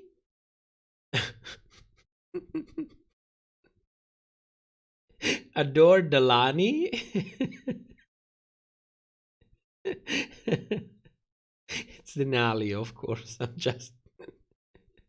You're starting to talk like me. I am being contagious, I'm sorry. Are the dream girls when Grandpa falls asleep? Oh, yes. Yes. You know, last episode when Loosey said, well, you know what? Selena is being in the bottom a lot. I was like, yes, yes. Not because I don't like Selena. I liked Selena. It's because of the reference to Scarlet Envy. Damien, Thailand Season 2 felt like America's Next Top Model, but for drag queens. And in Thailand, obviously. I did not think it was filmed in Puerto Rico. I don't know. Alatai, Drag Race España and Drag Race Thailand have the best winners in the whole franchise. Good seasons. Yeah, I'm curious about the part of all the queens being in one house. That's the part that I'm most curious of. Because before they started filming it, I wished for something like that to actually happen. Because I thought it was a genius idea. If you want the interaction, if you really want to see how the queens relate to each other's, what happens behind the scenes, I think that a Big Brother kind of setting is way more fitting than the half an hour of Untucked that we actually get. Especially because Untucked happens immediately after the critiques, so the whole thing doesn't actually have time to sink in. Damien, this isn't RuPaul's Big Brother race. Yeah, but it could be. Why not? I mean, at this point, Drag Race is not Drag Race anymore. So, since it has to be something else, let's try different things. I mean, I still enjoy the show. I still enjoy Rochelle in a weird way. In a very, very weird way. But yeah, why not?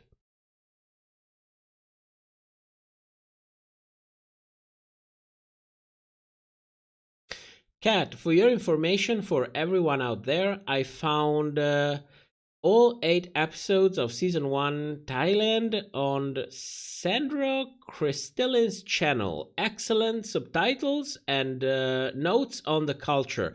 I think those are the same subtitles that I got. Because that's exactly what I got from those subtitles. The meaning, the cultural meaning of all the different references. So if it's on YouTube, YouTube is public. It's accessible. So, you know, if it's on YouTube and somebody published it, you are welcome to watch it. Felicia, I'm to the point where I fast forward the critiques. That's bad because it's a sign I'm close to stop watching. Oh, good Lord. Well, do it like me. When the critiques come in, just laugh at them. And that's simply how you go through it. What I really find upsetting is when you have queens who actually believe all of that, who actually fall for all of that. They don't really understand the meaning of it. They take it as a feedback. Not all of them. Some are smarter. But you really have some people who take it too hard, and that's what I feel sorry for. Because, I mean, me on the other side, even though the performances are edited, there are always cases in which you can basically judge for yourself. So you can see that it's bullshit. You can see how it's done and why it's done in a specific way. So I don't find them particularly upsetting anymore. I found them hilarious. Especially when the hilarious Ross Matthews in there, because at this point, I think that if people don't give a shit about the critiques anymore, Ross gives even less of a shit than that. I see. Germany loves to put contestants in a house to live together during competitions. They might do that for Drag Race Germany. I think it's a genius idea. I don't know how much it actually works, so I need to first judge for myself, but I think it's a genius idea, and that's the way to go. Certainly the most interesting way to go. But, World of Wonder does things differently. I think it was Cornbread that said that they have to stay silent whenever the cameras are not on. They are not supposed to be talking to each other. They really want to force all of the exchange between the queens to happen on set and to happen in front of the camera. And I think that if in a way it allows the cameras to catch everything that's going on between the girls, I think it kind of robs us of the possibility to see their immediate reactions. Because think about it, you film the show, maybe you go through a lip sync, and then you have the whole night to sleep on it, and then you talk about it the day after. And if I can see your reaction immediately, like, for a couple of hours, staying away and being pissed, I mean, that's a show. If that's the show that you're going to make, just make it the best way that you can.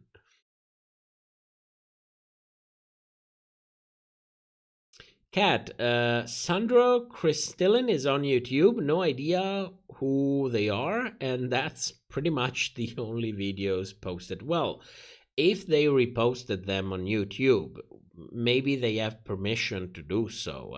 It's never nice to judge what you don't know, because YouTube has a pretty efficient copyright system in place.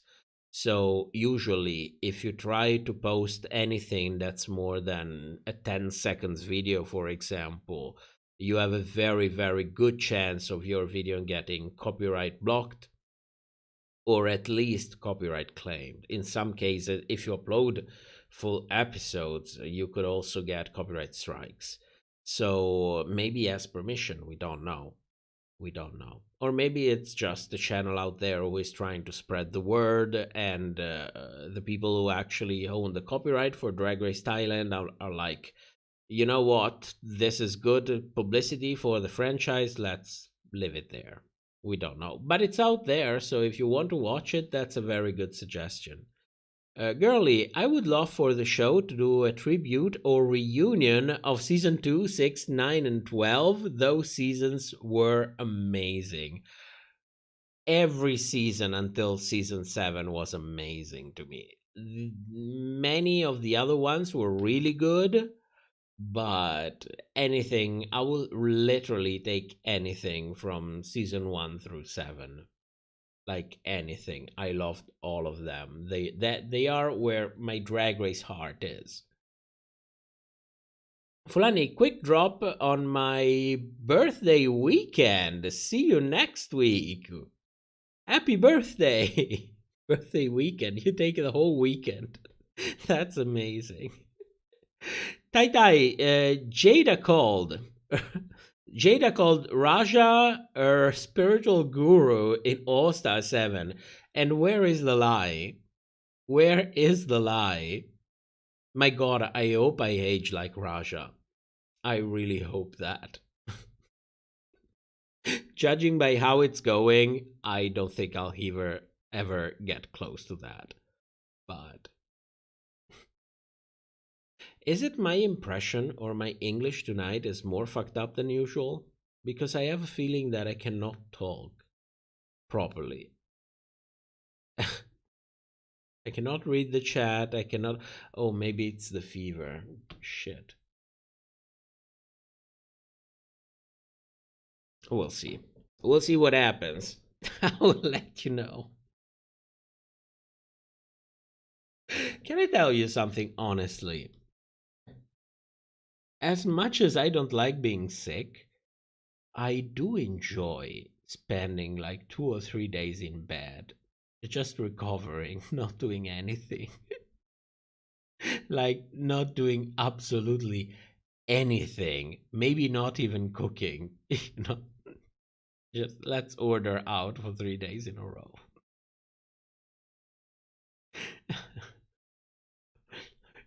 It's relatable, is it?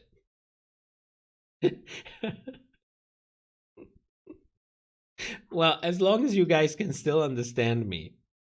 As long as you can still understand me. That's a good thing. My god. Green Goddess, I'm getting over a really bad flu. Sleeping in bed was the best part. Yes, that's the thing that I'm looking forward to. That's what I'm looking forward to.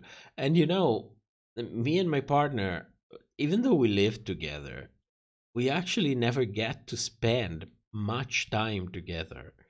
So, you know, it's going to be nice for once. It's like the old times, the old times, you know, when we would like spend 3 or 4 days together all the time. So, yeah, why not? Why not? Cat, America's Next Top Model, they were not allowed to speak outside of the cameras. They lash out at each other's, no reconciliation, just further bitching in the confessional.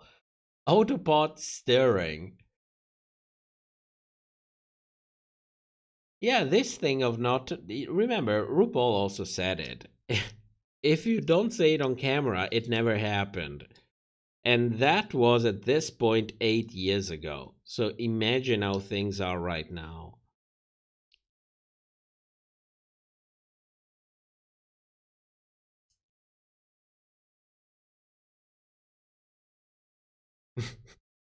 Tai when they were twinks.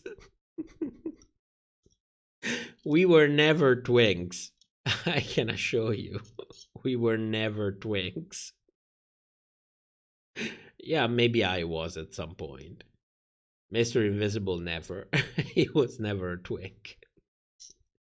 He has always been a bear. Like he was born a bear. He just became a bigger bear at some point. Yeah, I'm being shady. I'm being shady, but he's sleeping, so he cannot hear all of this. Where's the water? Did I finish the water?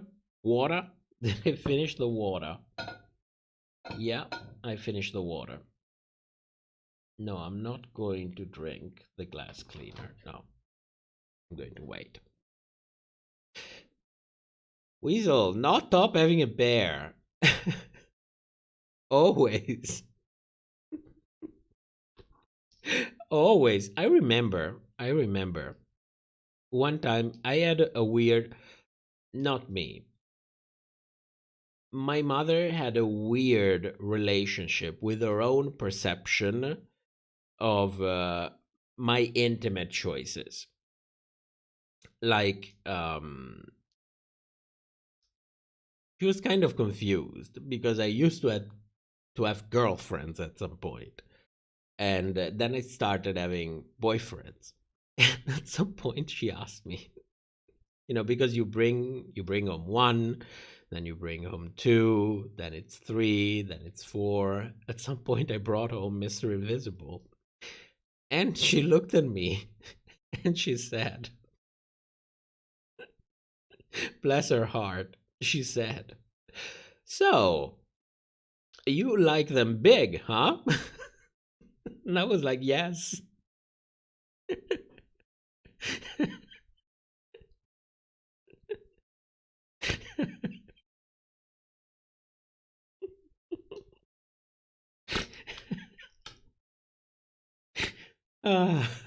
My mother is an amazing woman. She's an amazing woman. Like every mother. She's amazing in her own way. Oh, good Lord. Yeah, sometimes we have conversations that you normally don't have with your parents. You have them with friends, not with your parents. Mario, this is turned into the demonetized channel real quick.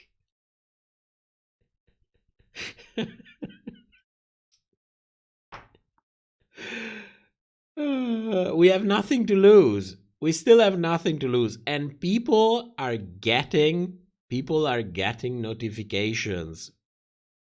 I'm getting messages of people telling me I got notifications. The notifications worked. I got this video suggested, and nobody telling me that they didn't receive notifications or that they didn't see the live streams. So I'm really happy about that. And we still have nothing to lose, at least on this channel. Well, in general as well. So we stand the monetization, yes. Ohidi blast us, yes. We should have more guests. But then again, you also have to find people you actually vibe with. I don't know. I'm not the kind of person that would invite someone that I never even talked to, for example, just because, oh, you do a collaboration. And I'm like, yeah, but I don't know you. Much of a live stream, either you're a very good actor or much of the live stream goes with how much you actually vibe with those people. So, Sen, it's okay. Top, I have a similar relationship with my mom as you and your mom, where we talk about things not typical conversation one would have with their moms. Yeah, I remember one time it was, can I say this? Yeah, I mean, she will never hear this. I remember one time it was like a couple of years ago. And she was having a fight with my father. They fight a lot. No, they don't fight a lot. They how do you say when you fight but you're not really fighting? It's more like a common, it's the way they communicate. They're not really fighting. It looks like it's fighting, but it's the way they communicate. But they also get pissed at each other from some point. And I remember one time I went back home for summer. And out of the blue, she came to me and she said, "Oh, Your father hasn't given it to me in a month. I was like, what the fuck? What the fuck? I did not need to know that.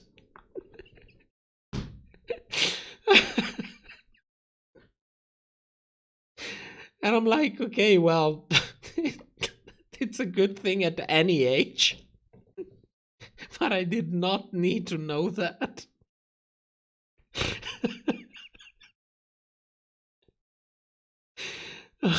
Oh, shit.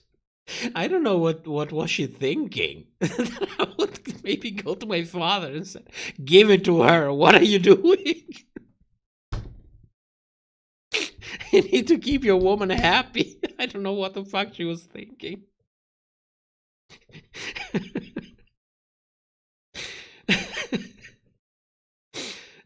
Oh shit.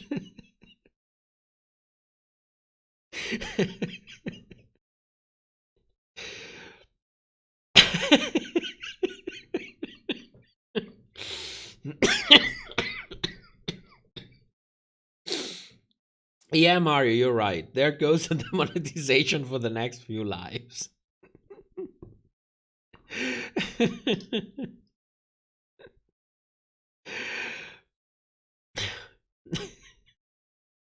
Weasel, don't write that. Don't write that. Write effing. That's better. Maybe if I say it, you know, since my English is fucked up and I also laugh in between, and maybe you know, the audio processing doesn't get that. But if you write it in full word, it will get it. Hey, Dai, that's why Mr. Invisible is always available to Grandpa having a blast night. Oh, shit. Mario. Top creates new channel to get monetized. Top opens his mouth, and in Drag Race fashion, the monetization sashays away. Well, if it's not there, you have nothing to lose. The only thing that worries me is that if you use certain terms too much, the channel can get blacklisted in a way. It's not as bad as shadow banning because that's something that happens after a certain pattern.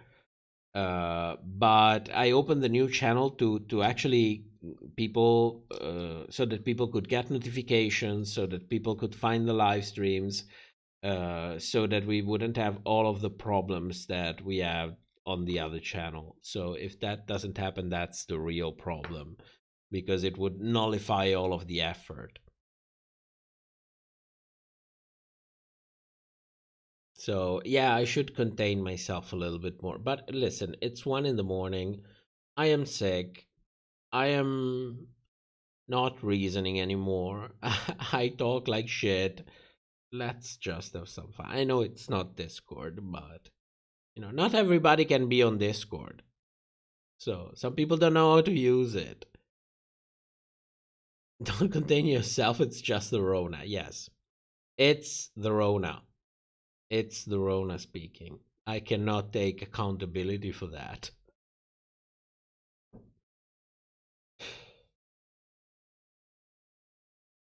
Yeah, don't worry, I'm going to be in bed soon. I'm going to have a 12-hour sleep.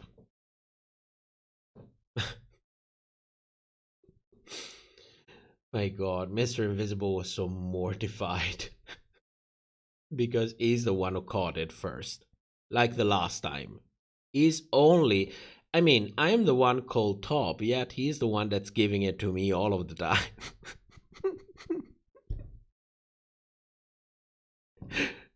So he was mortified. He was like, I'm so sorry, I'm so sorry. And I'm like, well, what can you do about it? I mean, I'm always careful. Because I don't enjoy being sick, and I'm mostly worried about the long-term consequences of this. So, but you know, at some point, what can you do?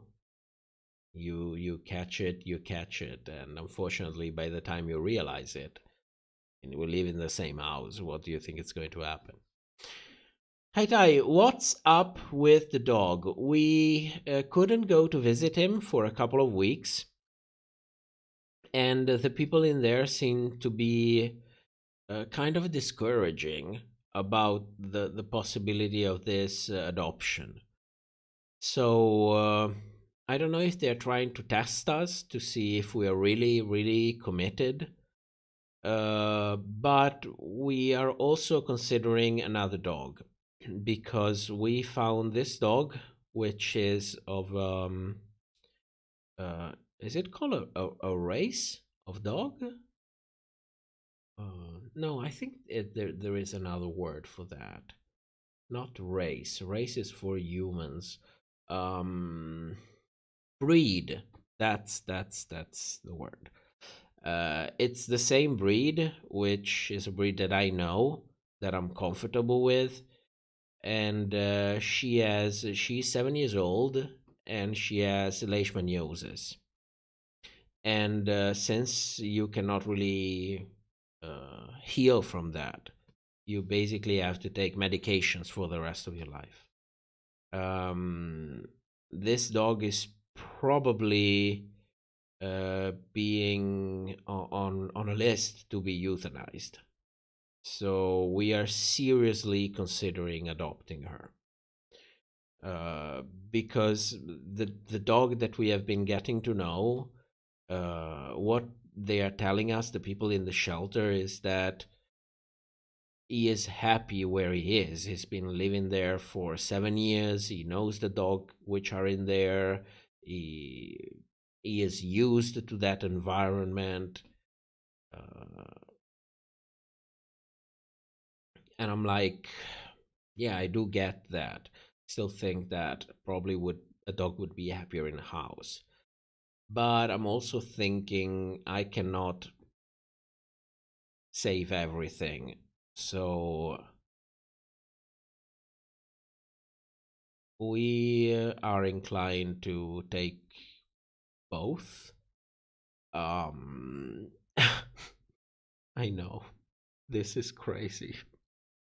This is crazy. But we are trying to get to the female doggy first, and see if we can finalize that. Then once she's acclimated to here, once we are acclimated to her and the different rhythm that comes with it, we will consider also getting the dog that we have been getting to know these past weeks.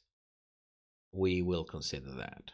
We are already talking about it. It's in the air, but we are considering that, yes. Because at the end of the day, 1 dog, 2 dogs, what is the difference? You still have to take them out for a walk 5 to 6 times a day. You still bringing them to the park to move around and run a little bit. I hope there are some doggy parks around here where they can actually be unleashed and play with other dogs. You still feed them twice a day. You still bring them to the vet. It's just that it's not 1, it's 2. You're still doing the same things.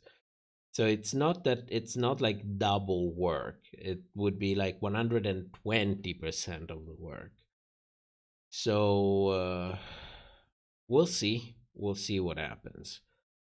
But I think we are ready.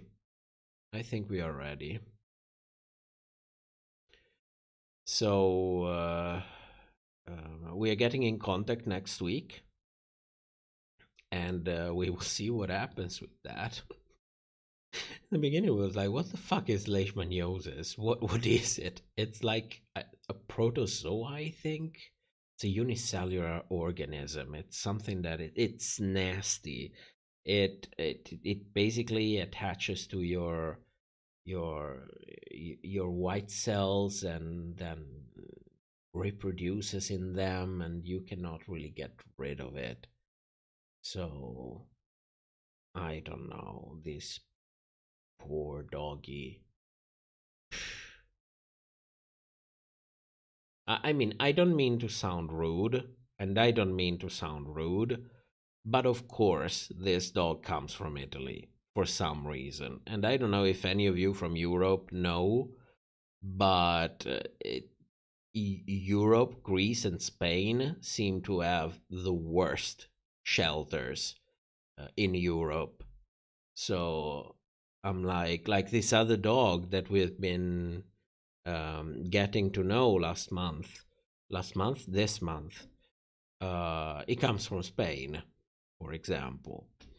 So, and I don't mean to be rude, but it looks like different states in the European Union have very different ways of relating to animals and animals' rights and animal safety. So I'm just making a statistical observation, then make of it what you will.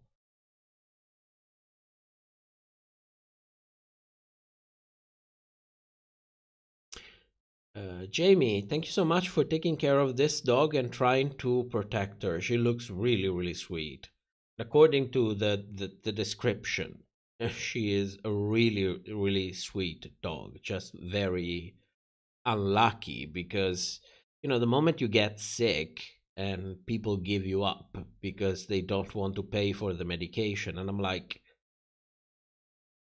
I mean, you took a responsibility. I do understand that sometimes it might be difficult, but it's not like it's that expensive. It's not chemotherapy, for fuck's sake. I don't know.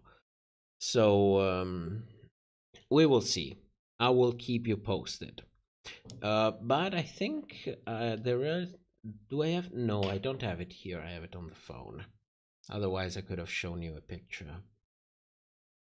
We will see. Let's hope for the best. Let's hope for the best.